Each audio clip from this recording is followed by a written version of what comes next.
Gold, trusted gold buyers. మీరు తాకట్టు పెట్టిన బంగారాన్ని విడిపించి ఈ రోజు ఉన్న మార్కెట్ ధరకు కొనబడను.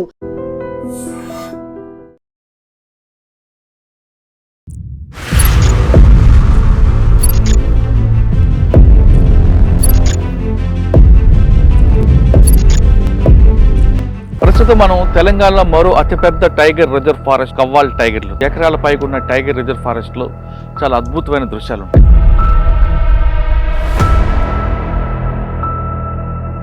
టైగర్ రిజర్వ్ ఫారెస్ట్ అని ఎందుకు వచ్చింది? ఇక్కడికి కేవలం తడవబా నుంచి వస్తాయి. ఇక్కడ కూడా ఆల్రెడీ మన దగ్గర పులులు ఉన్నాయి.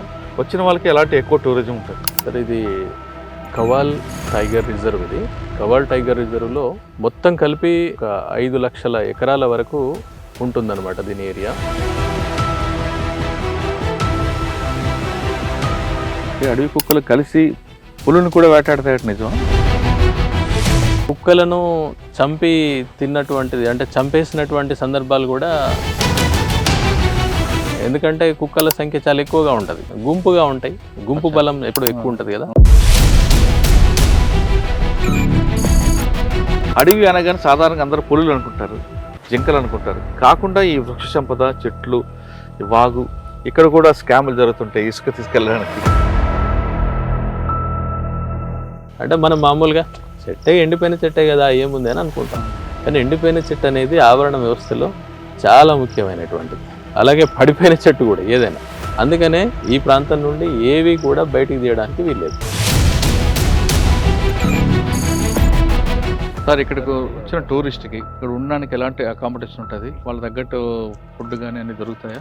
హరిత రిసార్ట్స్ ఉంటాయి, అది ఆన్లైన్లో కూడా బుక్ చేసేసుకోవచ్చు. స్పెషల్లీ సఫారీ, ఇక్కడ లోపలికి వచ్చి ఇవన్నీ కూడా లోపల చూడొచ్చు. వీళ్ళకి ఏంటంటే ఒక సఫారీ వెహికల్ 6 మెంబర్స్కి అకామిడేట్ చేస్తుంది. 3,500 రూపాయలు దాని యొక్క ఛార్జ్ ఉంటుంది. 2 నుంచి 3 గంటల పాటు వచ్చినటువంటి పర్యాటకులు లోపల వెళ్ళొచ్చు.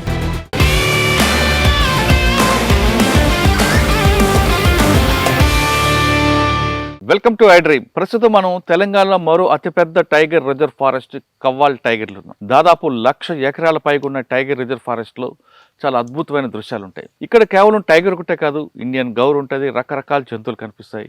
అంతేకాకుండా ముందుకు వెళ్తే మనకు బర్డ్స్ వాక్ కూడా ఉంటుంది. ఇది తెలంగాణలో మహారాష్ట్రకు సరిహద్దు ప్రాంతం. ఇది ఆదిలాబాద్ జిల్లాలో ఉంది. మంచిర్యాలలో స్టార్ట్ అయ్యి ఆదిలాబాద్ జిల్లా, నిర్మల్ అన్ని ప్రాంతాలకు కూడా విస్తరించింది. ఆసిఫాబాద్ కొంచెం ముందుకు వెళ్తే మహారాష్ట్ర తడోబా వస్తుంది. తడోబాలో ఉన్న టైగర్స్ కూడా అప్పుడప్పుడు ఇక్కడికి వస్తుంటాయి, వెళ్తుంటాయి. ఇంత అద్భుతమైన ఈ ప్లేస్లో ఎలాంటి యాక్టివిటీస్ ఉన్నాయి? టూరిస్టులు రావాలంటే ఏం చేయాలి? ఇక్కడ కేవలం పులుల కోసమే కాకుండా ఇంక వేరే జంతువులు చూడొచ్చు. ఇక్కడ విజ్ఞానంతో పాటు వినోదం అకామిడేషన్ దొరుకుతుంది అనే విషయం అంతా మాట్లాడడానికి ఎం రామ్ గారు, FDO గారు ఉన్నారు. ఆయన చాలా క్లారిటీ తెలుసు. రామ్మోహన్ గారు నమస్తే. నమస్తే. మొన్న అమరాబాద్ తర్వాత ఇది ఒకటి పెద్దది కనిపిస్తుంది. తెలంగాణ 2 అనుకుంటా, అందరూ ఇది ఒకటి. దాదాపు 1,00,000 పైకి హెక్టార్ అంటారు. దీని చరిత్ర చెప్పండి. అసలు టైగర్ రిజర్వ్ ఫారెస్ట్ అని ఎందుకు వచ్చింది? ఇక్కడికి కేవలం తడవబా నుంచి వస్తాయా? ఇక్కడ కూడా ఆల్రెడీ మన దగ్గర పులులు ఉన్నాయా?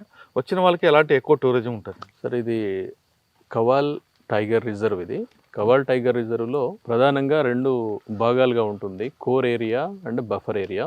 మొత్తం కలిపి 2,000 చదరపు కిలోమీటర్ల పైన, అంటే సుమారు ఒక 5 లక్షల ఎకరాల వరకు ఉంటుందన్నమాట దీని ఏరియా. దాంట్లో ఇప్పుడు మనం ఉన్నటువంటిది జన్నారం అనేటువంటి ఫారెస్ట్. జన్నారం అనేది ఫారెస్ట్ డివిజన్. ఇది ఒక డివిజన్. ఈ డివిజన్లో ఉన్నటువంటి ఏరియా 67,000 పైగా ఎకరాలు, 67,000 ఎకరాల పైన ఉంటుంది. ఇదంతా మంచి ఫారెస్ట్. ఇదంతా కూడా కేవలం ఒక 3-4% మినహా మిగతా అంతా కూడా ఫారెస్ట్ ఉంటుంది. ఇందులో ప్రధానమైనటువంటిది టేక్ ఫారెస్ట్. మీరు ఎక్కడ చూసినా కూడా టేక్ జంగల్ ఉంటుంది.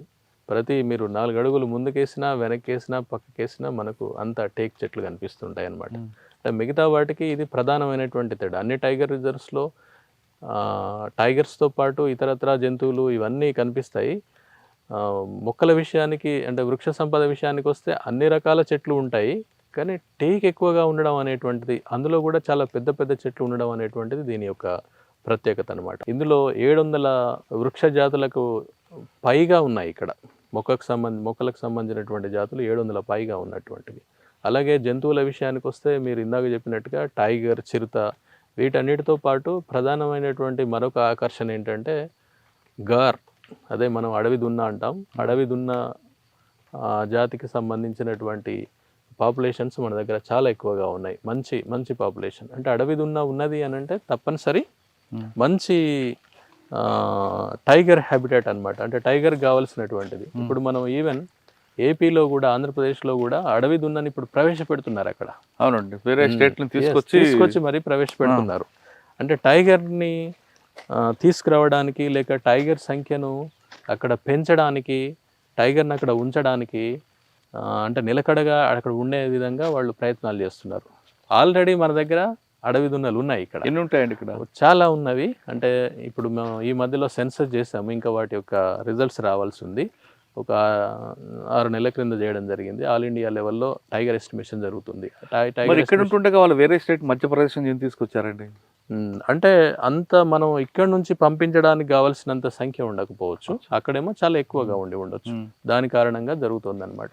అంతేకాకుండా ఇక్కడ రకరకాల టైగర్, చిరుతయి కాకుండా ఇంకా ఇతర కార్నివర్స్ కూడా, చిన్న చిన్న మాంసాహార జంతువులు కూడా ఎన్నో ఉంటాయి.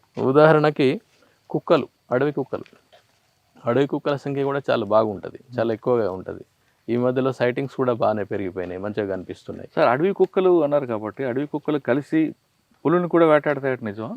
అంటే తక్కువగా, అది కాన్ఫ్రంటేషన్ అనేది అంత పెద్దగా ఏమి ఉండదు. అటవీ ఆవరణ వ్యవస్థలో అన్నీ ఉంటాయి, దాంట్లో భాగంగా ఈ కుక్కలు కూడా ఉంటాయి. అట్లా అంటే కుక్కలను చంపి తిన్నటువంటిది, అంటే చంపేసినటువంటి సందర్భాలు కూడా, అంటే పులులు చంపేసిన సందర్భాలు కూడా ఎన్నో ఉన్నాయి. టైగర్ అంటే టైగరే, అలా ఏముండదు. కానీ కుక్కలను అవాయిడ్ చేస్తుంది టైగర్. ఎందుకంటే కుక్కల సంఖ్య చాలా ఎక్కువగా ఉంటుంది. మళ్ళీ అవి గుంపుగా ఉంటాయి, గుంపు బలం ఎప్పుడు ఎక్కువ ఉంటుంది కదా, కాబట్టి జనరల్గా అది అవాయిడ్ చేస్తుంటుంది. నక్కలండి? నక్కలు కూడా చాలా ఎక్కువగా ఉన్నాయి, నక్కల సంఖ్య కూడా ఉంటుంది. అయితే నక్కలు అనేటువంటివి ఏంటంటే ప్రధానంగా అవి గ్రాస్ ల్యాండ్ యానిమల్స్ అన్నమాట. గ్రాస్ ల్యాండ్స్ ఎక్కడైతే ఉంటాయో, మామూలుగా స్క్రబ్ ఫారెస్ట్ ఉండి గడ్డి భూములు ఎక్కువగా ఉంటాయో అక్కడ ఉంటాయి. ఇంకొకటి అవి ఊరి పొలిమేరల్లో ఎక్కువగా ఉంటాయి. ఎందుకంటే ఊరి పొలిమేరల్లో వాటికి దొరికేటువంటి ఆహారం వాటి గురించని అవి అక్కడ ఎక్కువగా అనిపిస్తాయి. వాటి సంఖ్య కూడా ఇక్కడ ఎక్కువగానే ఉంది. అలాగే తోడేళ్ళు, నెక్స్ట్ పెద్ద నక్క అంటాం మనం, జాకల్ అంటారు, జాకల్. ఇవన్నీ కూడా ఇక్కడ చాలా సర్వసాధారణం. ఇవన్నీ కూడా ఉంటుంటాయి. అప్పుడప్పుడు సందర్శకులు కూడా ఇవి కనిపిస్తుంటాయి. కెమెరా ట్రాపింగ్ చేస్తుంటాం మేము ఎక్కువగా. అంటే అవి పోయేటువంటి దారులలో మేము కెమెరా ట్రాప్స్ పెట్టినప్పుడు వాటి యొక్క ఇమేజెస్ కూడా చాలా వస్తుంటాయి అన్నమాట. సో వాటి ద్వారా మేము అవి ఏ ప్రాంతాల్లో ఉన్నాయి, వాటిది పాపులేషన్ ఎంత ఉండొచ్చు అనేటువంటిది ఒక ప్రాథమిక అంచనాకి రావచ్చు. అంతేగాని ఖచ్చితంగా ఇన్ని ఉన్నాయి అనేటువంటి చెప్పలేదు. ఎస్టిమేట్, ఏదైనా కూడా ఎస్టిమేట్. టైగర్ రిజర్వ్ ఫారెస్ట్ అన్నది ఎందుకు నామకరణింది, దాని గురించి ఒకసారి. టైగర్ రిజర్వ్ అనేటువంటిది ఏంటంటే భారతదేశంలో ఉన్నటువంటి టైగర్ ఉన్నటువంటి ప్రాంతాలు ఏవైతే ఉన్నాయో వాటన్నిటిని ఐడెంటిఫై చేసి వాటిని టైగర్ రిజర్వ్గా చేశారనమాట.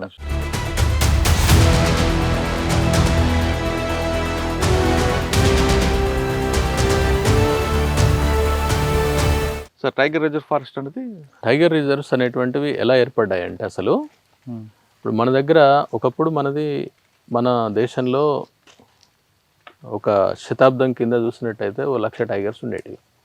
అది స్వాతంత్రం వచ్చే నాటికి 40,000కి చేరింది. అంటే బాగా హంటింగ్ చేసేటువంటి వాళ్ళు అనమాట, చంపేసేటువంటి వాళ్ళు. ఈ రాజులు ఆ కాలంలో ఉన్నప్పుడు బాగా హంటింగ్ జరిగి మొత్తం పోయాయి. 70లు 60లు 70లకు వచ్చేసరికి అది కొన్ని వందలకు చేరింది, మొత్తానికే పోయిన తర్వాత అప్పుడు వైల్డ్ లైఫ్ యాక్ట్ అనేది ఒకటి తీసుకొచ్చారు 1972లో. తీసుకొచ్చిన తర్వాత మళ్ళీ టైగర్స్ యొక్క సంఖ్యను పెంచడానికి ప్రత్యేకమైనటువంటి చర్యలు తీసుకున్నారు. దాంట్లో భాగంగా టైగర్ రిజర్వ్స్ ఏర్పడ్డాయి. అలా అప్పుడు 9వ 10వ ఏర్పాటు చేశారు మొదట్లో 70లలో.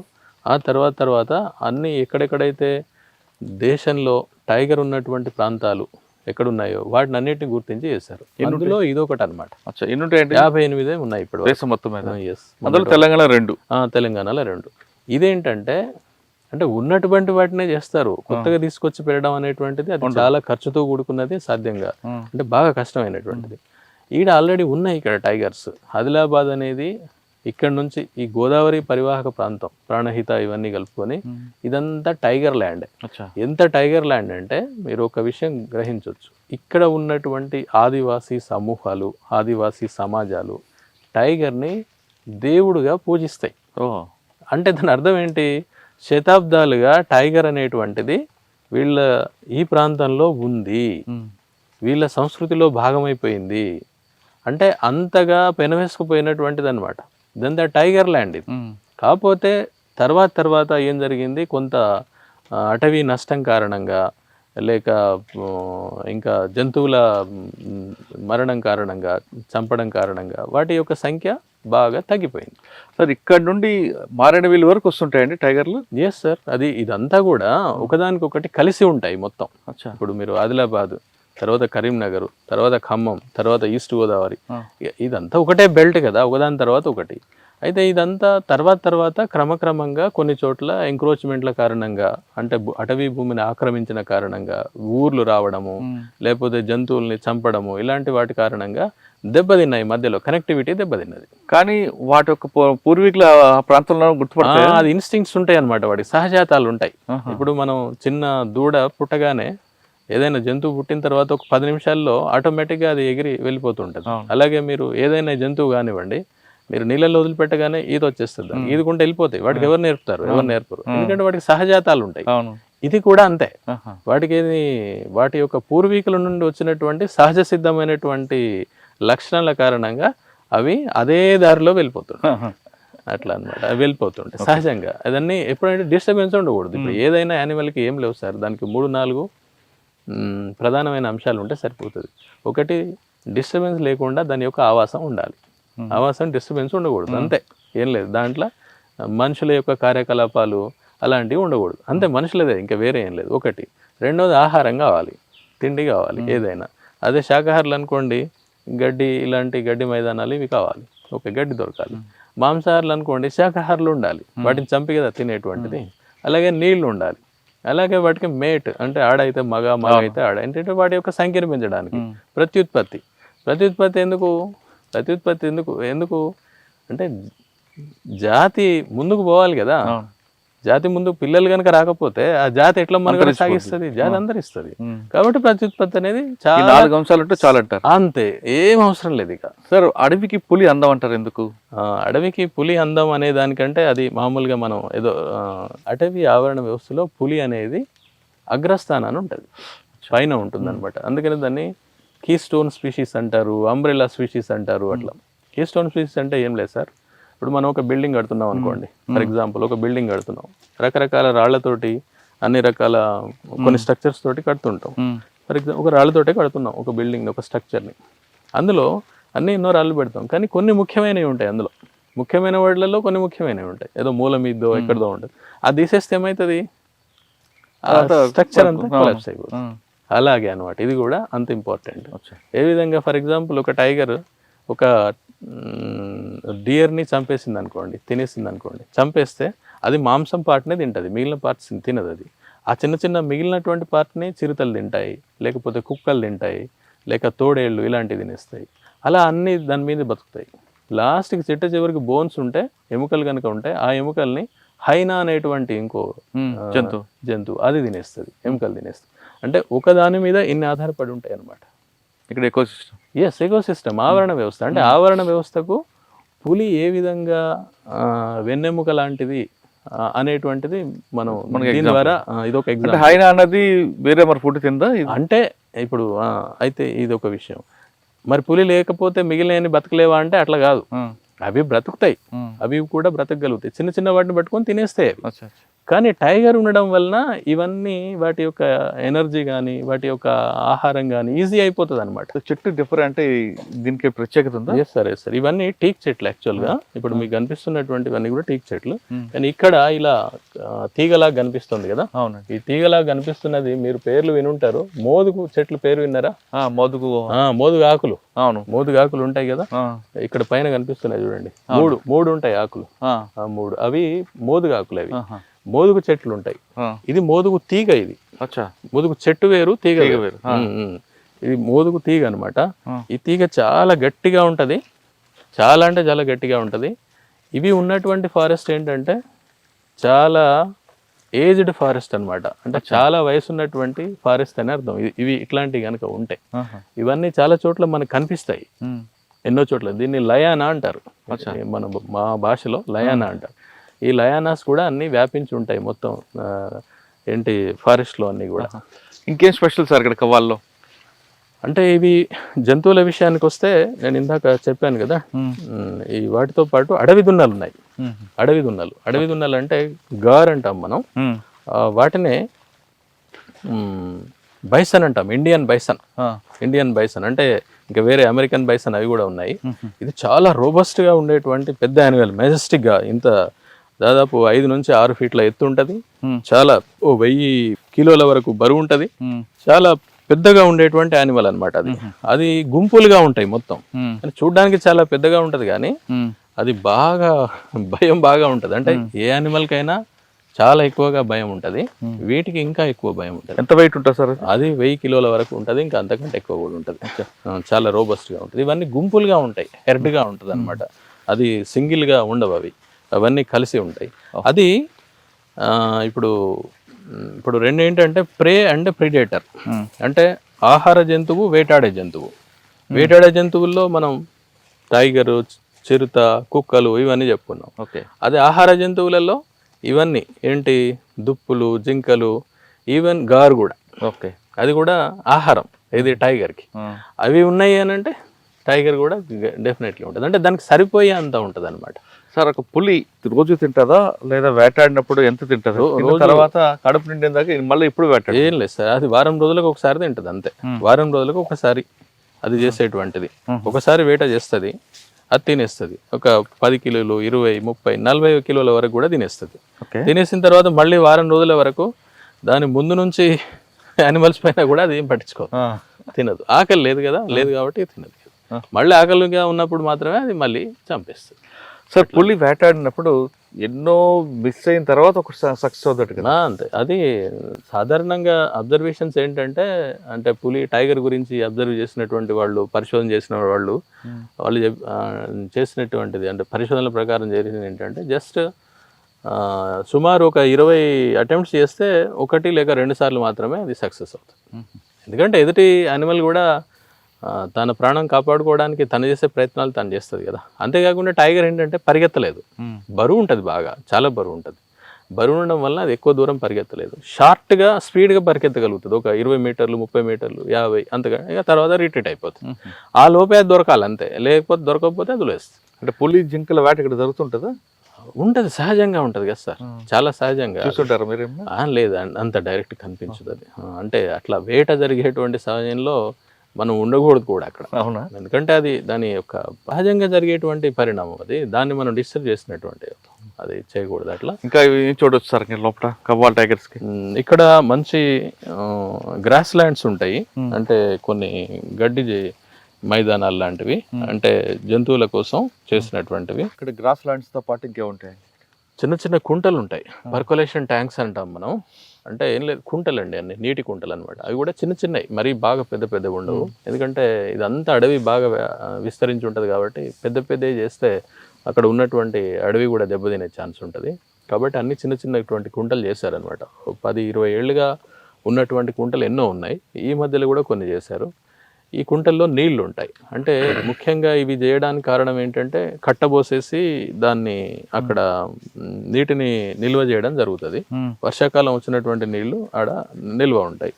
అయితే ఇక్కడ ఏం జరుగుతుందంటే, ఎండాకాలం సమీపించగానే ఈ నీళ్ళన్నీ కూడా మొత్తం డ్రై పోతాయి. నీళ్లు పోయి మొత్తం కుంటలన్నీ డ్రై అయిపోతాయి. అందుకని మేము ఏం చేస్తామంటే, వాటికి సంబంధించినటువంటి నీటిని మళ్ళీ ఉండే విధంగా, అంటే చిన్న పాండ్సే, పెద్దగా ఏమి ఉండదు, అది చిన్న ట్యాంక్స్ అనమాట, పర్కులేషన్ ట్యాంక్స్. అంటే నీటి గుంటలు అనుకోవచ్చు ఇక మనం, అంత పెద్దగా ఏం కాదు అవి. వాటిల్లో ఏం చేస్తామో సోలార్ పంపులు పెడతాం, బోర్స్ వేసేసి సోలార్ తో పనిచేసేటువంటి మోటార్స్ పెడతాం అనమాట. దాని నుండి నీళ్లు బయటకు వచ్చేసి అందులో నిండుతాయి. అంటే అది మొత్తం నిండకపోయినా కనీసం ఒక సగం వరకైనా నీళ్లు ఉంటాయి దాంట్లో. ఆ నీళ్లు చాలు వాటికి. ముఖ్యంగా ఇప్పుడు ఫిబ్రవరి నుంచి స్టార్ట్ అవుద్ది ఇది నీటి కొరత. ఫిబ్రవరి మళ్ళీ జూన్ వర్షాలు వచ్చేంత వరకు మేము వాటితోటే గడుపుతాం. ఇప్పుడు కేవలం ఈ జన్నారం అనేటువంటి అటవీ డివిజన్లో ఎంత 67-68 వేల ఎకరాల వరకు ఉంటుంది అనమాట ఇదంతా. దీంట్లో కుంటలు చాలా ఉన్నాయి, 180 పైగా కుంటలు ఉన్నాయి. కానీ సోలార్ ఉన్నటువంటి కుంటలు ఒక 35 వరకు ఉంటాయి. ఇక అవన్నీ కూడా రిపేర్స్ వస్తుంటాయి. వాటిని మళ్ళీ మేము మెయింటెనెన్స్ క్రింద మళ్ళీ వాటిని తీసి మళ్ళీ చేయడం ఇట్లాంటివి జరుగుతుంటుంది. ఎండాకాలం మాత్రం అవి చాలా ముఖ్యమైనటువంటివి. ఇక్కడ చూడొచ్చా మనకి? మనం కొన్ని ఇప్పుడు మనం అక్కడికి వెళ్తాము ఒక కుంట, అక్కడ ఈవెన్ అవేంటంటే జంతువుల దాహాన్ని తీర్చడమే కాకుండా పక్షులకు కూడా బాగా పనిచేస్తాయి. ఎస్పెషల్లీ ఇప్పుడు శీతాకాలం సమీపించగానే నార్త్ ఇండియా నుండి ఇంకా ఇతర దేశాల నుండి కూడా కొన్ని పక్షులు అక్కడికి వలస వస్తాయి. వచ్చి 3 నెలలు 4 నెలలు ఉన్న తర్వాత మళ్ళీ ఈ టైం అయిపోయిన తర్వాత మళ్ళీ దే విల్ గో బ్యాక్. ఆ విధంగా కూడా అవి పనిచేస్తాయి. అంతేకాదు ఈకో టూరిజంలో కూడా అడవులను చూడడంతో పాటు ఆ చిన్న చిన్న కుంటలు ఇట్లాంటి వాటిని కూడా ఎకో టూరిజంలో భాగంగా సందర్శకులు లోపలికి వచ్చి చూస్తుంటారు. దానిపైన నిలబడి చుట్టూ ఉన్నటువంటి ప్రాంతాన్ని స్కాన్ చేస్తాయి. చేసి కింద ఏదన్నా ఉన్నటువంటిది అంటే దానికి సంబంధించినటువంటి పురుగులు కావచ్చు, కీటకాలు కావచ్చు, లేకపోతే ఎలుకలు కావచ్చు, ఇలాంటివన్నింటినీ అది ఈజీగా కింద ఉన్నటువంటి వాటిని చూడగలుగుతుంది. అదే ఆకులు ఉన్నటువంటి ఫోలియేజ్ ఉన్నటువంటి చెట్లు అనుకోండి, అది చూడలేదు, పైన కూర్చుంటుంది, నిలబడుతుంది, అది చూడలేదు. అదే దీని మీదనైతే చూడబడుతుంది ఖచ్చితంగా. అంటే ఎన్నో రకాల కీటకాలకి, పురుగులకి అది ఆహారంగా పనిచేస్తుంది, ఆహార సంపాదనకు పక్షులకు పనిచేస్తుంది. అంతేకాదు ఇది బోలుగా ఉంటాయి, కొన్ని బోలుగా ఉన్నప్పుడు వాటిల్లో నెస్ట్లు కూడా పెట్టుకుంటాయి. అదే గుడ్లు పెట్టడం, అట్లా వాటి యొక్క గూడు అనమాట అది. ముఖ్యంగా రామచిలుకలు ఉంటాయి కదా, రకరకాల చిలుకలు, పారాకిట్స్ అంటాం మనం, అవి కావచ్చు, లేకపోతే గుడ్లగూబలు, వీటన్నిటి. అంటే మనం మామూలుగా ఎండిపోయిన చెట్టే కదా ఏముంది అని అనుకుంటాం. కానీ ఎండిపోయిన చెట్టు అనేది ఆవరణ వ్యవస్థలో చాలా ముఖ్యమైనటువంటిది. అలాగే పడిపోయిన చెట్టు కూడా ఏదైనా. అందుకనే ఈ ప్రాంతం నుండి ఏవి కూడా బయటికి తీయడానికి వీల్లేదు, ఏది తీయరు. అంటే ప్రొటెక్టెడ్ ఏరియా, ఈ శాంక్చురీ, ఇది టైగర్ రిజర్వ్, ఏది కూడా బయటికి తీయడానికి వీల్లేదు.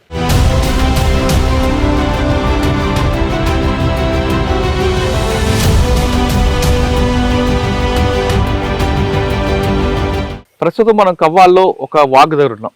ఈ వాగు ఏంటి, ఈ వాగు చరిత్ర ఏంటి, ఈ వాగు నుంచి వచ్చే వృక్ష సంపదకి ఎలాంటి వాటర్ వస్తుంది, చుట్టుపక్కల చెట్ల గురించి రామ్మూర్తి గారు చెప్తారు. సార్, కవ్వాల్ టైగర్లో ఒక మంచి వాగు కనిపిస్తుంది. ఈ చుట్టూ ఉన్న చెట్ల గురించి, అంటే అడవి అనగానే సాధారణంగా అందరూ పులులు అనుకుంటారు, జింకలు అనుకుంటారు, కాకుండా ఈ వృక్ష సంపద, చెట్లు, ఈ వాగు, ఇక్కడ కూడా స్కాములు జరుగుతుంటాయి ఇసుక తీసుకెళ్ళడానికి. వీటి గురించి ఒకసారి. సార్, మంచి ప్రశ్న అడిగారు. కేవలం అడవి అనగానే జంతువులే అని అనుకుంటారు జనాలందరూ. కానీ జంతువులు మాత్రమే కాదు, జంతువులు ఉండాలంటే అడవి ఉండాలి ఫస్ట్. అడవి ఉండాలంటే చెట్లు ఉండాలి. చెట్లు లేకపోతే ఏమీ ఉండవు.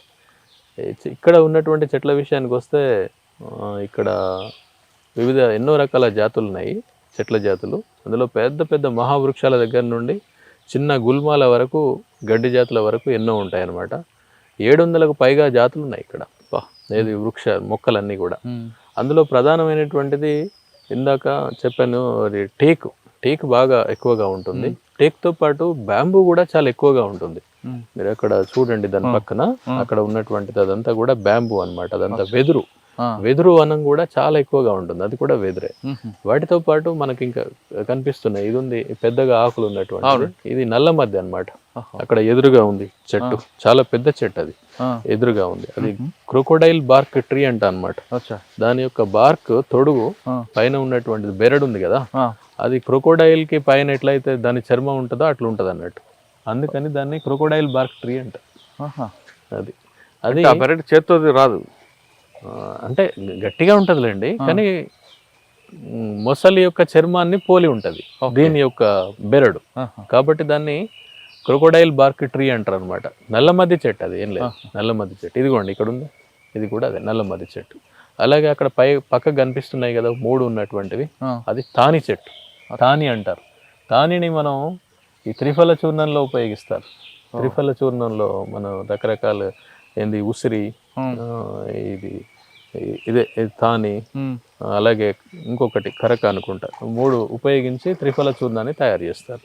ఇలా చాలా పెద్ద పెద్ద చెట్లు అన్నమాట. అలాగే ఇక్కడ కనిపిస్తుంది ఒక చెట్టు, ఇది ఇరికి అంటారు దాన్ని, ఇరికి చెట్టు. వీటిని కూడా ఇలా, ఇది ఊడుగు కింద ఉన్నటువంటిది ఊడుగు చెట్టు.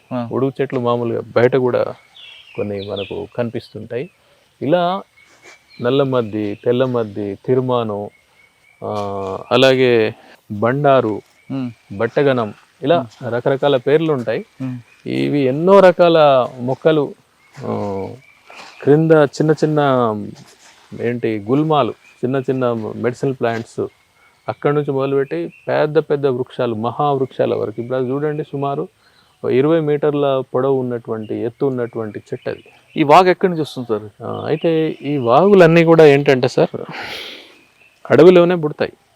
అడవిలో ఉన్నటువంటివి ఇవన్నీ కూడా.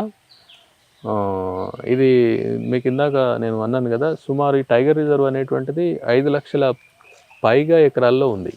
ఈ ఒక్క డివిజన్ ఏదైతే ఇది జన్నారం డివిజన్ ఉందో, ఈ డివిజనే సుమారు 67-68 వేల ఎకరాల వరకు ఉంటుంది. దీంట్లో మొత్తం అడవి వ్యాపించి ఉంటుంది, గుట్టలు ఇవన్నీ కూడా ఉంటాయి. అక్కడి నుండి ఇవన్నీ చిన్న చిన్న స్ట్రీమ్స్ అన్నీ వస్తుంటాయి, చిన్న చిన్న వాగులు ఇవన్నీ, చాలా చిన్న చిన్న వాగులు ఇవన్నీ. ఈ వాగులు మళ్ళీ చివరికి గోదావరిలో కలుస్తాయి. గోదావరి మనకి ఇప్పుడు సుమారు ఒక 15-20 కిలోమీటర్ల కంటే ఎక్కువే ఉండదు. ఇవన్నీ చిన్న చిన్న అన్ని కలిపి పెద్ద వాగుగా మారి, పెద్ద వాగు నుంచి దాంట్లో కలిసిపోతారు. ఈ చిన్న వాగుల్లో ఇసుక కూడా తీసుకెళ్తుంటారు, దొంగతనంగా జరుగుతుంటాయి సార్ అవన్నీ కూడా. అంటే ఇప్పుడు జనావాసాలు ఎక్కడైతే ఉంటాయో అక్కడ పక్కన ఉన్నటువంటి వాళ్ళు ఈ వాళ్ళ అవసరాల గురించి లేకపోతే అమ్ముకోవడం గురించి వాళ్ళు కొన్ని చేస్తుంటారు. కానీ మేము అవన్నీ కూడా కంట్రోల్ చేస్తుంటాము. వాళ్ళపైన కేసులు పెట్టడము, కోర్టుకు పంపించడము, లేకపోతే పెనాల్టీ వేయడము, భారీగా పెనాల్టీ వేయడము, ఇలా చేయడం ద్వారా వాటిని మేము కంట్రోల్ చేస్తుంటాం. సార్, టేక్ స్మగ్లింగ్ అవుతుంటుంది, దాన్ని ఎలా కంట్రోల్ చేస్తారు? టేక్ స్మగ్లింగ్ కూడా బాగా అవుతుంటుంది సార్. కాకపోతే ఇప్పుడు ఉన్నటువంటి పరిస్థితులలో చాలా తగ్గిపోయింది. దీన్ని బాగా పెట్రోలింగ్ చాలా ఎక్కువగా ఉంటుంది. అంటే పొద్దున్న దాకా రాత్రి అంతా కూడా బాగా రోడ్ల వెంట, అలాగే ఎక్కడెక్కడైతే టీక్ స్మగ్లింగ్ ఏరియాస్ అంటే ప్రాబబిలిటీ ఎక్కువగా ఉన్నటువంటి ఏరియాస్, ఎక్కువగా దారి ఉన్నటువంటి ప్రాంతాల్లో ఎక్కువ అవుతాయి. దారి లేని కాడ బండి వెళ్ళడం కానీ లేకపోతే వెహికల్ వెళ్ళడం కానీ కష్టం కాబట్టి వాళ్ళు దారి ఉన్నటువంటి ప్రాంతాలను ఎక్కువగా ఎంచుకుంటారు. ఆ ప్రాంతాలను మేము ఎక్కువగా పెడతాము. అంతేకాకుండా మాకు ఇన్ఫార్మర్ వ్యవస్థ కూడా ఉంటుంది. ఇన్ఫార్మర్స్ తోటి ఇన్ఫర్మేషన్ తీసుకోవడం ఇలాంటివన్నీ చేస్తుంటాం. అంతేకాదు చెక్ పోస్టులు ఉన్నవి. ఆ చెక్ పోస్టుల దగ్గర కూడా ప్రతి వెహికల్ని ఆపి తప్పనిసరి చేయడము, చెక్ చేయడము ఇలాంటివి కూడా చేస్తుంటాం. డే అండ్ నైట్ పెట్రోలింగ్ ఉంటుంది బాగా. మా వాళ్ళు ఎప్పుడు చూసినా తిరుగుతూనే ఉంటారు. ఇది 24 గంటల డ్యూటీ మేము చేసేటువంటిది. ఏదో 8 గంటలు అయిపోగానే సాయంత్రం 4 కాగానే పోవడం అనేది ఉండదు. ఖచ్చితంగా ఎవరో ఒకరు ఉండాల్సిందే. అంటే వాచర్ ఉంటారు తప్పనిసరి. ఎవరో కిలోమీటర్ల కింద వాచర్. ఇప్పుడు ఏంటంటే ఒక 10 చదరపు కిలోమీటర్ల వరకు ఒక చౌకీదారు ఉంటాడు, అంటే ఫారెస్ట్ బీట్ ఆఫీసర్ అంట. అలాగే 3-4 దాన్ని ఒక బీట్ అంటారు. బీట్ 3-4 బీట్లకు కలిపి ఒక సెక్షన్ ఆఫీసర్ ఉంటాడు. అంతేకాకుండా మా దగ్గర ప్రత్యేకమైనటువంటి వ్యవస్థ ఏంటంటే బేస్ క్యాంప్స్ అని ఉంటాయి. బేస్ క్యాంప్, ఆ బేస్ క్యాంపులో 5 వాచర్లు ఉంటారు. వాళ్ళంతా లోకల్ వాళ్ళు ఉంటారు. వాళ్ళకి అంటే వాళ్ళందరూ అవుట్సోర్సింగ్లో పనిచేస్తారు. వాళ్ళకు 15,000 జీతం వరకు ఉంటుంది. వాళ్ళు అక్కడే ఉండి తిరగాలి. అదంతా వాళ్ళు అక్కడ ఉండి తిరుగుతారు. ఇంకా బయట ఉన్నటువంటి రోడ్లు ఇట్లాంటివన్నీ తిరుగుతుంటారు. అన్ని ప్రాంతాలు వాళ్ళతోటి కవర్ అయిపోతుంది. ఇదేంటి సార్ ఈ ప్రాంతాలని? అది ఇది మన బ్యాంబూ యొక్క కింద ఉన్నటువంటి గడ్డ అనమాట. అదంతా కొమ్ములాగా ఉంటుంది కదా, అది దాని నుంచే పైకి వస్తుంది అనమాట. అచ్చా, అట్లా ఇది దీని ద్వారానే అది మొత్తం వ్యాపిస్తుంది. ఏది క్రింద వేలుడా? ఎస్, అదే ఇక దానికి వేరే అదే అనమాట. కొమ్ము మనం అల్లం ఉంటుంది కదా, అల్లం లాగానే ఇది కూడా. అల్లం ఎలా ఇట్లా భూమికి సమాంతరంగా పెరుక్కుంటూ వెళ్తుంది కదా, వెదురు యొక్క క్రింద ఉండేటువంటి వేరు వ్యవస్థ కూడా అదే కొమ్మే. ఆ కొమ్ము ఇట్లా చేసుకుంటూ ఇది భూమికి సమాంతరంగా విస్తరించుకుంటూ వెళ్తుంది, పైకి ఇవి వస్తాయి. సార్, ఇక్కడ కూడా పసుపు అలాంటివి పండుతుంటాయి? అంటే పండించరు, కాకపోతే అడవిలో కొన్ని ఉంటాయి అన్నమాట.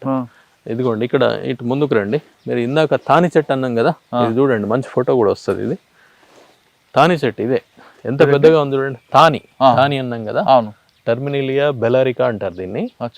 ఈ తాని ఎంత పెద్దగా ఉంది, మంచి కాయలు వస్తుంటాయి. ఇది త్రిఫల చూర్ణంలో వాడడం ఇట్లాంటివి చేస్తుంటారు. ఇంకా ఇది అది వేరే ఆయుర్వేదం ఇంకా ఇతరత్ర దాంట్లలో దాని యొక్క ఉపయోగం మినహాయిస్తే దీని యొక్క కాయలు ఈ జంతువులకు బాగా ఉపయోగపడతాయి అన్నమాట. తింటాయి అన్ని చాలా. అది కింద పడిపోతుంటే కింద పడ్డప్పుడు తినేస్తాయి. సార్, ఇక్కడ సీతాఫలం, మామిడి అవి ఉండవు సార్. అవేంటంటే ఫారెస్ట్ స్పీసీస్ కాదు కదా, అవి ఫారెస్ట్ స్పీసీస్ కాదు కాబట్టి ఉండవు. ఫారెస్ట్ స్పీసీస్ మాత్రమే లోపల ఉంటాయి. వేరే వాటిని మేము ప్లాంటేషన్లకు కానీ వేరే వాటికి కూడా పెట్టకూడదు కూడా. ఎందుకంటే ఇక్కడ ఆవరణ వ్యవస్థ అనేది ఇది ఎంతో కాలంగా, కొంత శతాబ్దాలుగా, వేల సంవత్సరాలుగా ఇవి ఇవాల్వ్ అయ్యాయి. ఇక్కడ ఇవి పరిణామ క్రమంలో ఇవి ఏర్పాటు చేశాయి. అందుకని వాటిని వేరేటివి పెడితే ఏంటంటే ఇక్కడ ఉన్న ఆవరణ వ్యవస్థ దెబ్బతింటుంది. అట్లా పెట్టకూడదు. మోదుగు తీగ అన్నాం కదా, ఇక మోదుగు తీగ అంటే ఇదే అనమాట. చూడండి, మూడు ఉంటాయి, కనిపిస్తున్నాయి. అవును, ఇవి అనమాట.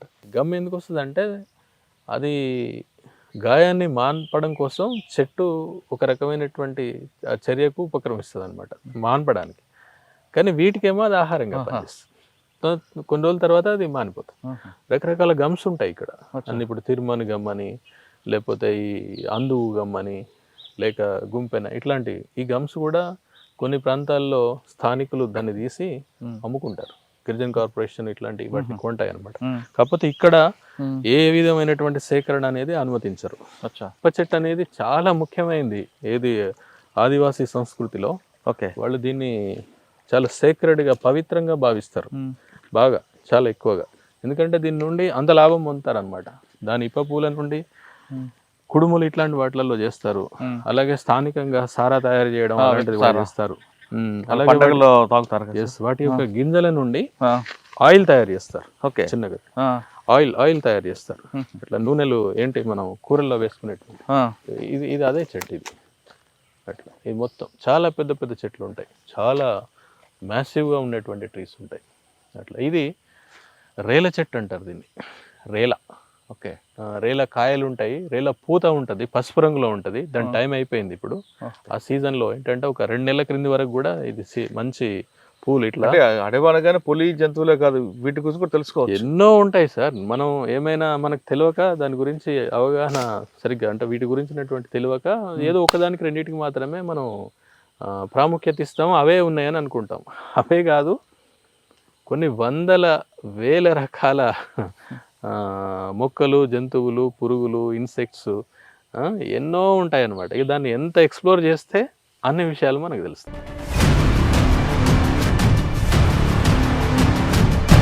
కవ్వాల్ టైగర్లో మరో ప్రత్యేక ఆకర్షణ, ఇక్కడ పెద్ద లేక్ ఉంది. ఇది బర్డ్స్ వాచ్ చేస్తుంటారు.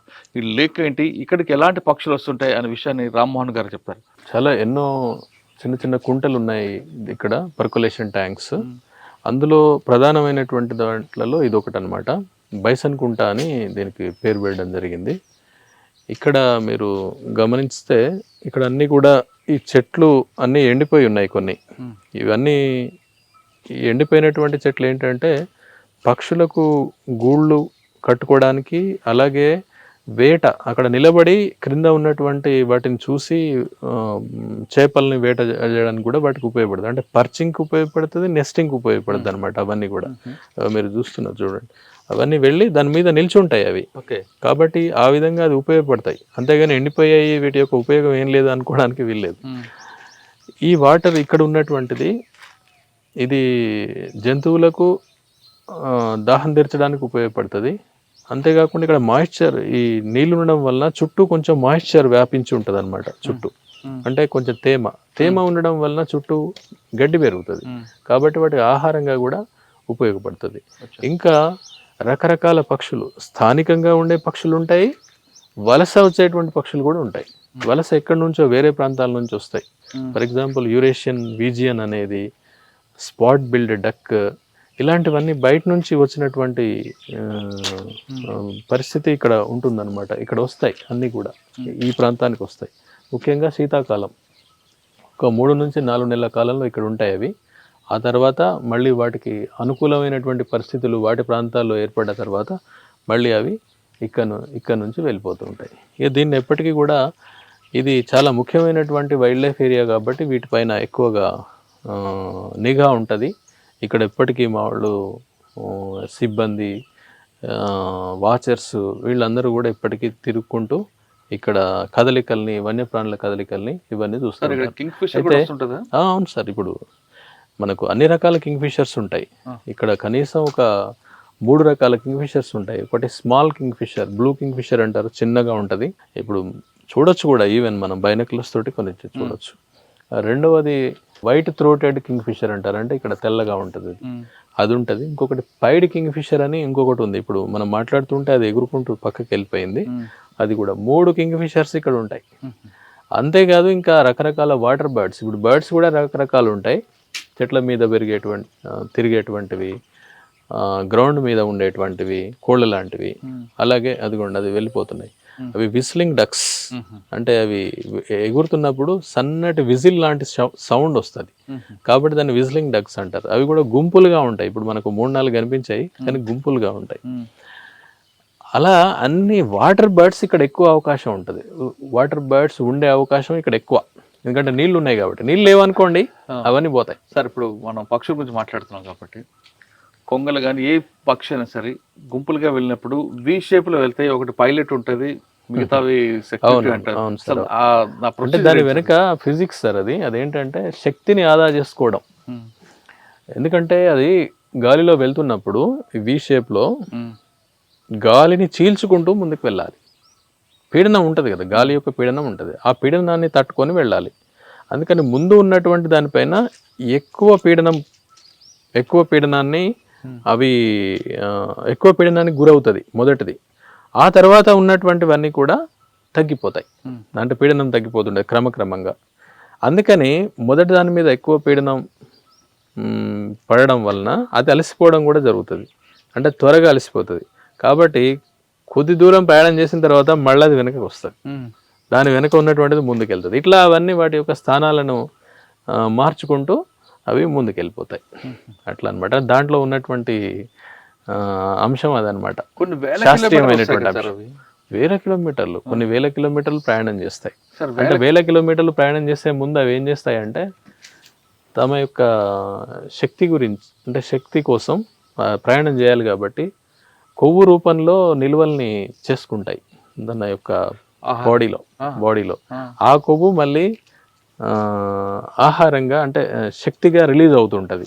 రిలీజ్ అవుతున్న కొద్దీ అవి క్రమక్రమంగా దాన్ని ఉపయోగించుకొని వందల వేల కిలోమీటర్లు ప్రయాణం చేస్తాయి. అంటే ఒక దేశం నుంచి సరే ఒక పక్షి గుంపు ఎన్ని వేల కిలోమీటర్లు వస్తుంటది?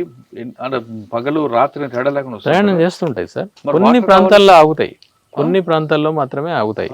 అది తక్కువ ప్రాంతాలు అవి, చాలా తక్కువ ప్రాంతాలు. ఫర్ ఎగ్జాంపుల్ ఇప్పుడు ఇండియన్ పిట్ట అనేది ఒకటి ఇప్పుడు వస్తుంటది, ఇప్పుడు మనకు కనిపిస్తుంది. అది వచ్చి ఇక్కడ గూడు కట్టేసి పిల్లల్ని చేసేసి వెళ్ళిపోతుంటాయి.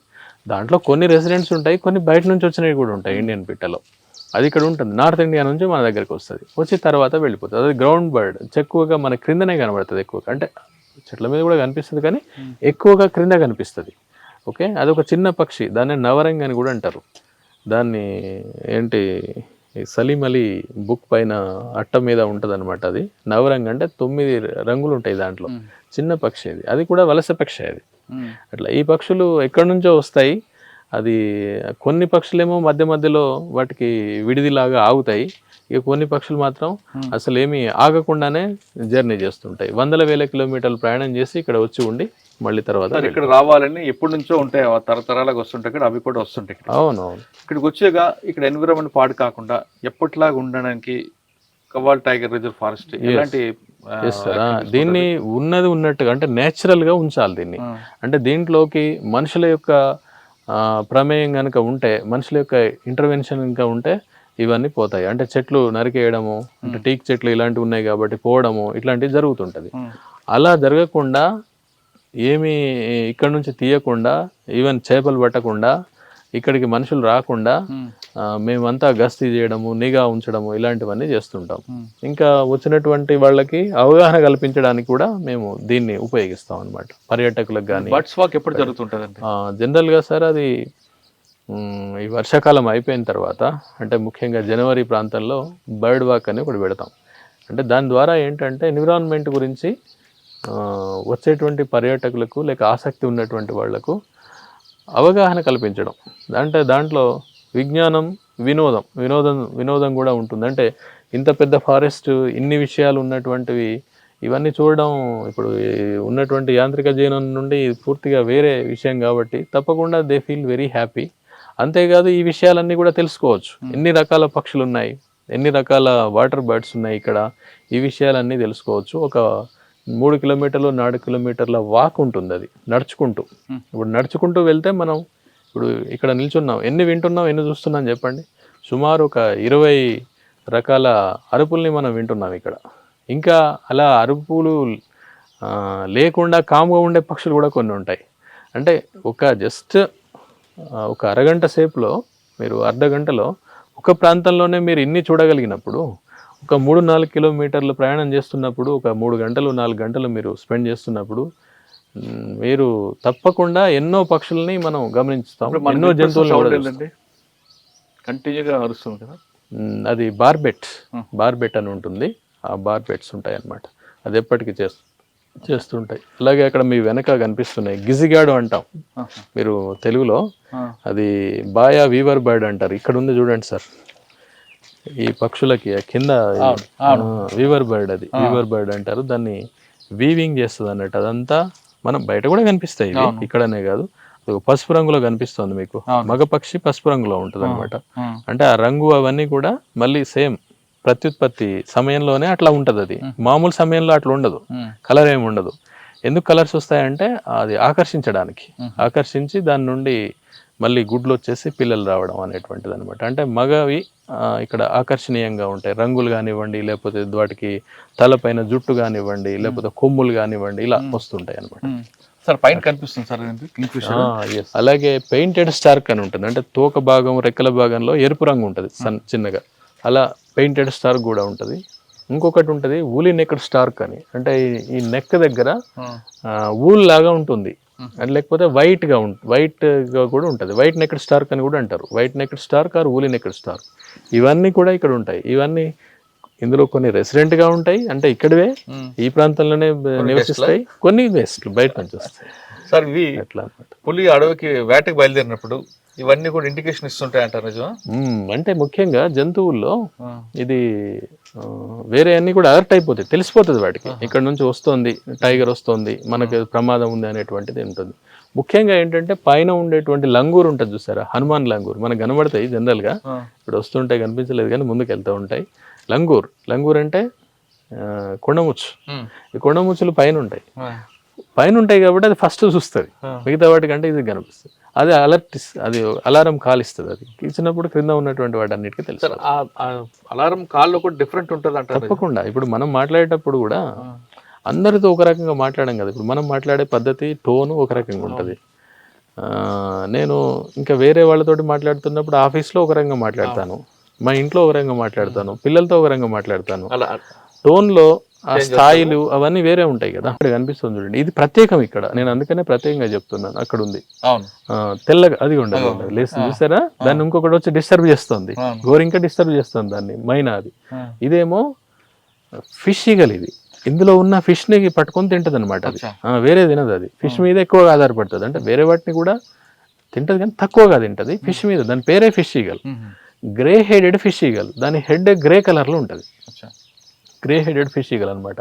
అది ఈ ప్రాంతంలో ప్రత్యేకం, ఇంకా వేరే ప్రాంతాల్లో మీకు ఎక్కడ కనిపించదు. అంటే ఇక్కడ ఈ కవాల్ టైగర్ రిజర్వ్ కు సంబంధించినటువంటి కొన్ని ప్రాంతాల్లో మాత్రమే ఫిష్ ఈగల్ ఉంటుంది. ఇక అది మనకు అనుకోకుండా లక్ అనమాట. అది జనరల్ గా తక్కువగా కనిపిస్తుంటాయి. మనం చలికాలంగానే వస్తే కవ్వాల్ టైగర్ లో ఒక స్పెషల్ అట్రాక్షన్ ఇది.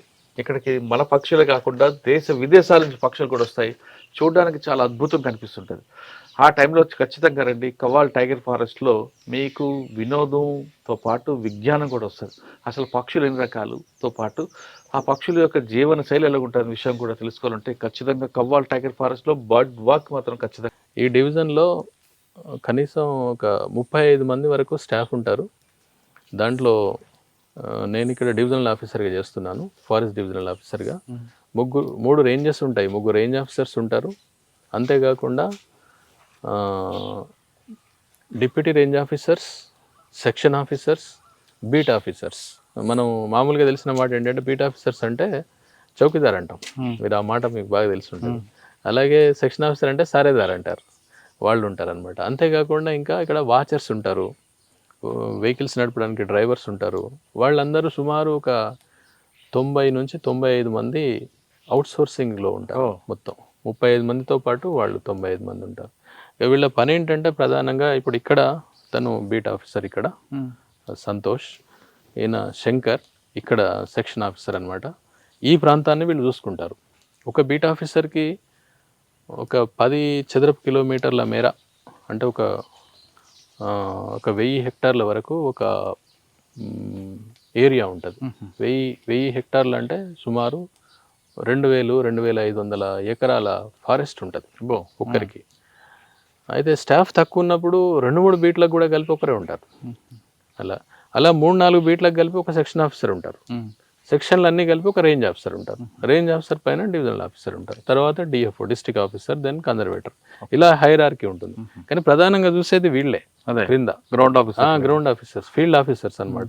పూర్తిగా వీళ్ళు ఎప్పటికీ తిరుగుతుంటారు. ఈ ప్రాంతం అంతా తిరుగుతాను. ఇప్పుడు ఒకటి మామూలుగా వన్యప్రాణుల ప్రాంతం అంటే వన్యప్రాణులు మాత్రం ఉంటాయి, టైగర్ నుంచి ఇంకా ఇతరత్ర అన్ని చిన్న యానిమల్ వరకు. ఇక్కడ ప్రత్యేకత ఏంటంటే నేను ఇందాక మీకు చెప్పినట్టుగా టీక్ ఉంటుంది మొత్తం. దాన్ని కాపాడడం అనేది చాలా పెద్ద టాస్క్. అది చాలా పెద్ద టాస్క్. వీళ్ళకి అసిస్టెంట్స్గా ఉండడానికి, వీళ్ళకి అసిస్ట్ చేస్తూ ఈ చౌకీదార్, సారేదార్, డిఆర్ఓ, రేంజ్ ఆఫీసర్లకు అసిస్ట్ చేస్తూ బేస్ క్యాంప్ వాళ్ళు ఉంటారు. బేస్ క్యాంప్స్, ప్రతి బేస్ క్యాంప్లో ఒక 4-5 అట్లా ఉంటారు, 5 ఉంటారు. కానీ వాళ్ళను మా సౌలభ్యం కోసం ఇక్కడ కానీ బయట రోడ్లు, ఆ ప్రాంతంలో ఉన్నటువంటి ఫారెస్ట్ని కానీ అంతా కాపాడడం కోసం వాళ్ళు ఎప్పటికీ పెట్రోలింగ్. ఇన్ని కిలోమీటర్లు ఉంటుంది కదా, మరి వీళ్ళు ఒక్కరొక్కరు చేయగలుగుతారు? అంటే బేస్ క్యాంప్ లో ఉంటారు. అవును, ఎక్కడో కట్ చేస్తాడు, దానికి ఎలా తెలుస్తుంది? అంటే మాకు ఒక నెట్వర్క్ ఉంటుంది ఎప్పటికీ, నెట్వర్క్ ఇన్ఫార్మర్ బైనాక్యులర్స్ అలా ఉంటాయి. అంటే బైనాక్యులర్స్ తోటి ఏం కనిపించేది, అక్కడెక్కడో జరిగేది ఏం కనిపించదు. కానీ వాళ్ళు అటాక్ చేస్తే మరి వీళ్ళు ప్రొటెక్ట్ చేసుకుంటే, వీళ్ళు కొంతమంది గుంపుగా ఉంటారు, ఒక్కరే ఉండరు. కనీసం ఒక 2-3 కలిసి తిరుగుతూ ఉంటారు, ఎప్పటికీ కూడా లోపల తిరుగుతారు. అప్పుడప్పుడు కొన్ని సందర్భాల్లో కూడా కొన్ని జరుగుతుంటాయి, కానీ తక్కువే ఇక్కడ. ముఖ్యంగా ఏంటంటే ఇప్పుడు 3-4 రకాల ఇష్యూస్ సార్ ఇక్కడ. ఏంటంటే భూమి ఆక్రమణ, కొట్టేసి నరికేసి పొలాలు చేసేసి, అంటే పంటలు వేసుకోవడం ఇట్లాంటివి చేస్తుంటారు, చిలకలు చేన్లు చేసేసి, అది ఎంక్రోచ్మెంట్ అంటాం, ఫారెస్ట్ ల్యాండ్ ఎంక్రోచ్మెంట్. రెండవది టీక్ అంతా ఉంది కాబట్టి కొట్టేసి స్మగ్లింగ్ చేసుకోవడం అనేటువంటిది. ఇంకోటి పోచింగ్, అంటే జంతువుల్ని చంపేయడం ఇలాంటిది. ఇక దానికి రకరకాల మార్గాలు ఉంటాయి, వాళ్ళు చేస్తుంటారు. వీటన్నిటిని కంట్రోల్ చేయడం కోసం ఫారెస్ట్ డిపార్ట్మెంట్ ఉంది.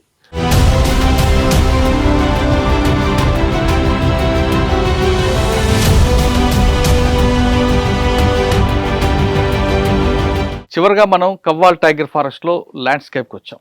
ఇక్కడ 4 జిల్లాల సరిహద్దు కనిపిస్తుంటుంది. వెనక్కి వెళ్తే తడోబా, మహారాష్ట్ర. ఇది టైగర్ యొక్క కారిడార్ మొత్తం ఇక్కడ చూడొచ్చు మనం. ఇక్కడికి వచ్చిన తర్వాత ఏ విధంగా ఉంటుంది టైగర్ కారిడార్, తడోబా నుంచి ఏ విధంగా ఇందులోకి వస్తుంటే కవ్వాల్ టైగర్ ఫారెస్ట్ అనే విషయాన్ని చాలా క్లారిటీగా తెలుస్తుంది. ఆ విషయం అంతా మాట్లాడడానికి రామ్మోహన్ గారు ఉన్నారు. రామ్మోహన్ గారు చెప్పండి, మనం ఫైనల్గా ఇక్కడికి వచ్చాం. మంచిర్యాల జిల్లా, అదేవిధంగా ఆదిలాబాద్ జిల్లా, ఒక 2 జిల్లాల సరిహద్దు అనమాట ఇది. కొండలు కనిపిస్తున్నాయి మనకు, గుట్టలు. ఆ కొండలకు ఆవల వైపున ఉన్నటువంటిదంతా కూడా ఆసిఫాబాద్ జిల్లా.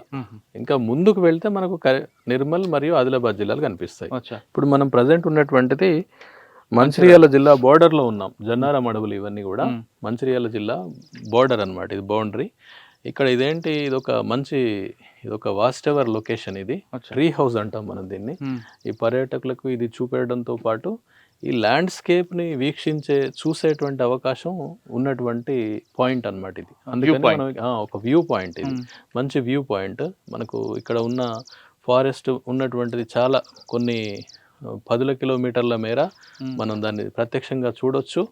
అంతేకాదు ఆ గుట్టల్ని కూడా చూసి తప్పకుండా. తడోబా నుండి కారిడార్ అంటే ఇదేనా, వేరే ఉందంటారా? ఇది కాదు సార్, ఇది యాక్చువల్గా టైగర్ రిజర్వ్లో భాగం. ఇది కారిడార్ అనేటువంటి ప్రాంతం ఏంటంటే తడోబాని మన టైగర్ రిజర్వ్ని కలిపేటువంటి ప్రాంతం కారిడార్. ఆ కారిడార్ ఏంటంటే కాగజ్ నగర్ ఏరియా, ముఖ్యంగా కాగజ్ నగర్ ఏరియా కారిడార్ అనమాట. అంటే కారిడార్ అంటే ఏం లేదు, ఒక ప్రాంతాన్ని మరొక ప్రాంతాన్ని కలిపేటువంటి దాన్ని కారిడార్ అంటారు. అటు నుంచి ఇటువైపు వస్తుంది, అంటే మంచిర్యాల, కాగజ్ నగర్ నుంచి బెల్లంపల్లి, మంచిర్యాల, అటువైపు నుంచి ఇటువైపు వచ్చేటువంటి అవకాశం ఉంటుంది. ఇంకొకటి మనకు టైగర్స్ ఇటు డైరెక్ట్గా చంద్రపూర్ నుంచి కూడా ఈ బేలా ఇలాంటి కొన్ని రేంజెస్ ఉన్నాయి, ఏరియాస్. జోడైఘాట్, ఈ పైది జోడైఘాట్ ఏరియా, కెరమెరి అనేటువంటి ఏరియాస్, అటు నుంచి కూడా ఇటు డైరెక్ట్గా వచ్చేటువంటి అవకాశం ఉంది.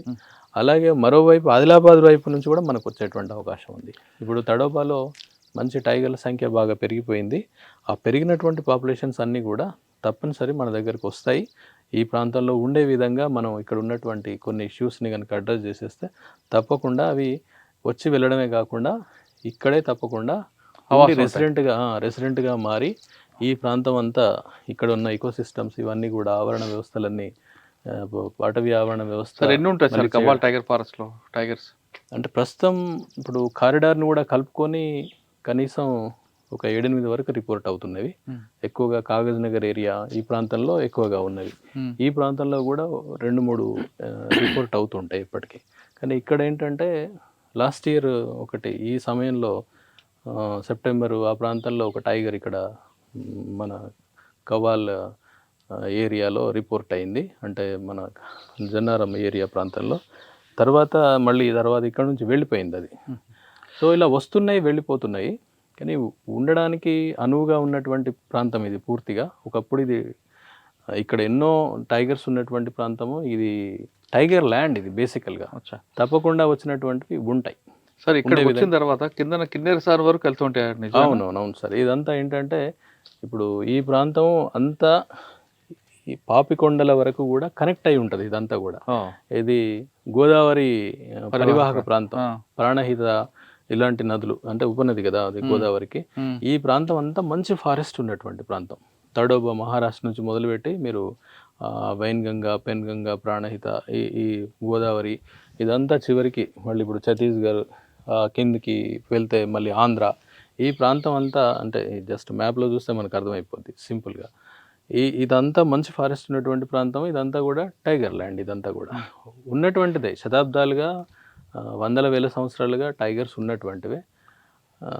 మళ్ళీ కొన్ని దానికి సరైనటువంటి చర్యలు తీసుకొని దాన్ని కరెక్ట్గా మేనేజ్ కనుక చేసినట్టయితే మళ్ళా టైగర్స్ ఈ ప్రాంతంలో ఉంటాయి. దాని ద్వారా అన్ని అడవులు కానీ లేకపోతే ఇక్కడ ఉన్న ఈకోసిస్టమ్ కానీ అంతా కూడా ఈకో టూరిజం కానీ మంచిగా సార్. ఇక్కడ టూరిస్ట్కి ఇక్కడ ఉండడానికి ఎలాంటి అకామిడేషన్ ఉంటుంది? వాళ్ళ తగ్గట్టు ఫుడ్ కానీ అన్ని దొరుకుతాయా? Yes sir. ఎంత ఉంటాయండి రిసార్ట్స్? దొరుకుతాయి ఇక్కడ అన్ని కూడా. ఇక్కడ హరిత గెస్ట్ హౌస్ ఇంకా వేరే హరిత గెస్ట్ హౌస్ ఇక్కడ హరిత రిసార్ట్స్ ఉంటాయి. అది ఆన్లైన్లో కూడా బుక్ చేసేసుకోవచ్చు. ప్రధానంగా ఇక్కడికి వచ్చేటువంటి వాళ్ళందరూ కూడా హరిత దాన్ని దృష్టిలో పెట్టుకునే వస్తారు ఉండడానికి. అక్కడ వాళ్ళకి అకామిడేషన్ దొరుకుతుంది. ఇక్కడ చిన్న చిన్న హోటల్స్ కూడా ఉంటాయి. అక్కడ నుంచి మనకు ఫుడ్ అవన్నీ కూడా దొరుకుతాయి. ఎస్పెషల్లీ సఫారీ ఇక్కడ లోపలికి వచ్చి ఇవన్నీ కూడా లోపల చూడొచ్చు. ఈ యానిమల్సే కాదు, మంచి ఫారెస్ట్, మంచి ఎన్నో రకాల చెట్లు, ఎన్నో రకాల మొక్కలు ఉన్నటువంటి ప్రాంతం ఇదంతా కూడా. ఈ అద్భుతమైనటువంటి ల్యాండ్స్కేప్ని చూడొచ్చు. ఎన్నో జంతువులతో పాటు పక్షులు, ఎన్నో రకాల పక్షులు. సుమారు ఇక్కడ 250 నుండి 300 జాతుల పక్షులు ఉంటాయి ఇక్కడ. జస్ట్ అందుకే బర్డ్ వాక్ కూడా వేయడం జరిగింది. ఆ దృష్టి కూడా ఉండి మనం ఉంటే ఇంకా ఈ ప్రకృతిని మనం ఎంతో ఆస్వాదించవచ్చు. వీళ్ళకి ఏంటంటే ఒక సఫారీ వెహికల్ 6 మెంబర్స్కి అకామిడేట్ చేస్తుంది. 3,500 రూపాయలు దాని యొక్క ఛార్జ్ ఉంటుంది. ఆదివారం అయితే సెలవు రోజుల్లోనైతే ఇంకొక 500 ఎక్స్ట్రా 4,000 వరకు ఉంటుంది. 2 నుంచి 3 గంటల పాటు వచ్చినటువంటి పర్యాటకులు లోపల వెళ్ళొచ్చు. ప్రకృతి ప్రేమించే వాళ్ళందరూ కూడా ఖచ్చితంగా కవ్వాలి రండి. ఇక్కడ మనకి ప్రకృతితో పాటు దీని చరిత్ర తెలుస్తుంది. ఈ చరిత్ర ఏంటంటే కేవలం పులుల కోసం కాదు, కవ్వాల్ టైగర్ యొక్క రిజర్వ్ ఫారెస్ట్ యొక్క చరిత్ర తెలుస్తుంది. ఇది 3 జిల్లాలు పక్క రాష్ట్రాలతో ఉంటుంది. ఇక్కడ కేవలం పులులే కాదు, పక్షులు ఉంటాయి, రకరకాల జంతువులు కనిపిస్తాయి. వాటి గురించి తెలుసుకోవచ్చు. అంటే కవ్వాల్ రిజర్వ్ ఫారెస్ట్కి వస్తే మీకు వినోదంతో పాటు విజ్ఞానం కూడా వస్తుంది. చాలా చక్కగా ఉంటుంది. మీరందరూ కూడా ప్రకృతి ప్రేమికులు, పర్యావరణం కాపాడాలనుకున్న అందరూ కూడా ఖచ్చితంగా టైగర్ ఫారెస్ట్ రండి. మీకున్న ఒత్తిడిని తగ్గించుకోండి. ఇక్కడికి వచ్చాక మీకు మంచి ఆయుష్ వస్తుంది, మంచి ఎనర్జీ వస్తుంది, మంచి ఆక్సిజన్ దొరుకుతుంది. కాబట్టి ఖచ్చితంగా ప్రతి ఒక్కరు కూడా నెలకు కానీ మీకు వీలున్నప్పుడు మీకు దగ్గరలో ఉన్న అడవికి వెళ్ళి కొంత టైం స్పెండ్ చేయండి. లేదంటే ఆ ఫోన్లో నిత్యం ఉన్న టెన్షన్తో మీరు మరింత దూరం అవుతారు. ఖచ్చితంగా ఈ ప్రాంతం మహారాష్ట్రకి, అదేవిధంగా తెలంగాణ, ఆంధ్రప్రదేశ్ దగ్గర ఉంది. కాబట్టి ఈ కవ్వాల్ టైగర్ రిజర్వ్ ఫారెస్ట్కి రండి. మీకున్న ఎనర్జీ లెవెల్ని ఇంకా పెంచుకోండి. కవ్వాల్ టైగర్ రిజర్వ్ ఫారెస్ట్ నుంచి రమ్మన్ గారితో ఎక్స్క్లూజివ్ ఇంటర్వ్యూ. వచ్చే వారం మరో గెస్ట్తో మళ్ళీ కలుద్దాం. అంతవరకు నమస్తే. Thank you very much. Thank you.